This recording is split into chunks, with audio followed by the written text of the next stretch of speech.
পারস্পরিক সৌহার্দ্য একটি সমাজের জন্য অত্যন্ত গুরুত্বপূর্ণ। সৌহার্দ্যপূর্ণ সমাজে সবাই সুখে শান্তিতে বসবাস করতে পারে। তাই তো সৌহার্দ্যপূর্ণ পারস্পরিক সমাজ গঠনে সবাইকে এগিয়ে আসতে হবে। ধর্মীয় কট্টরতা, জাতিগত বিদ্বেষ এবং বিভেদ ভুলে সবাইকে ভ্রাতৃত্ববোধ তৈরি করতে হবে। তাছাড়াও কিন্তু সামাজিক কাজে অংশগ্রহণ করে পরস্পরের প্রতি সহানুভূতি দেখিয়ে পারস্পরিক সৌহার্দ্য বৃদ্ধি করা যায়।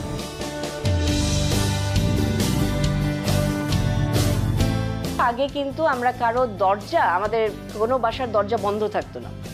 এই বাসার বাচ্চা দৌড়ে গিয়ে ওই বাসায় ঢুকে যাচ্ছে, এ ওর বাগানের দেয়াল টপকে ঢুকে যাচ্ছে, কেউ কোনো, আর প্রত্যেকে, আর আগে তো এই হাই রাইজ অ্যাপার্টমেন্ট ছিল না, প্রত্যেকটাই ছিল ইন্ডিভিজুয়াল বাসা।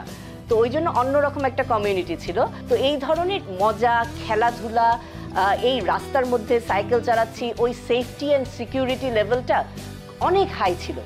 যেখানে আবার আমি আরেকটা বাসার ফুল চুরি করছি, সানশেডে, 3 তলার সানশেডে নেমে ফুল চুরি করছি, তো আরেকটা চাচা হাঁটতে হাঁটতে যাচ্ছে আর বলে, আই তোমার আব্বুকে বলে দিব তুমি ওইখান থেকে সানশেড থেকে পড়ে তো ব্যথা পাবা।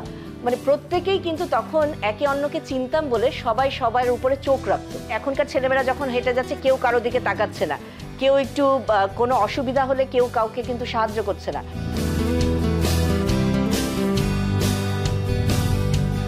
যেটা নিয়ে আমরা বড় হয়েছি, এটা কিন্তু অন্যরকম একটা সেন্স অফ বিলঙ্গিং আপনারই করে। আপনার মাথার কলা থেকে সবাই এখনো আমাকে চিনে।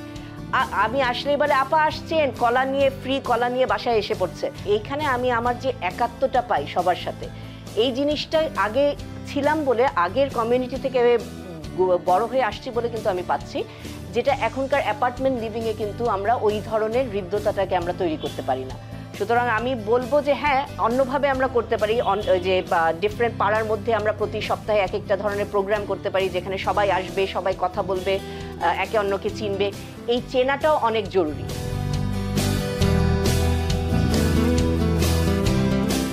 এখন সবাই কিন্তু খুব সন্দেহপ্রবণ মনের মানুষ হয়ে গেছে, যেটা আগেকার পাড়ায় আমরা এটা ছিল না, আগেকার পাড়ায় আমরা এটা দেখিনি। আর প্রবাবলি ওই সন্দেহ থেকে আমাদের একে অন্যের প্রতি বিশ্বাস আর আস্থাটাও এখনকার যুগের ছেলেমেয়েদের অনেক কমে গিয়েছে, যেটা আগে অনেক হাই ছিল। যেই দেশে যত ট্রাস্টের, একে অন্যের প্রতি আস্থার পরিমাণটা কম, সেই দেশ তত কম উন্নতি হয়। আর যেই দেশে একে অন্যকে যত বিশ্বাস করে, সেই দেশটা তত তাড়াতাড়ি আমরা উন্নতির শিখরে পৌঁছাতে পারি।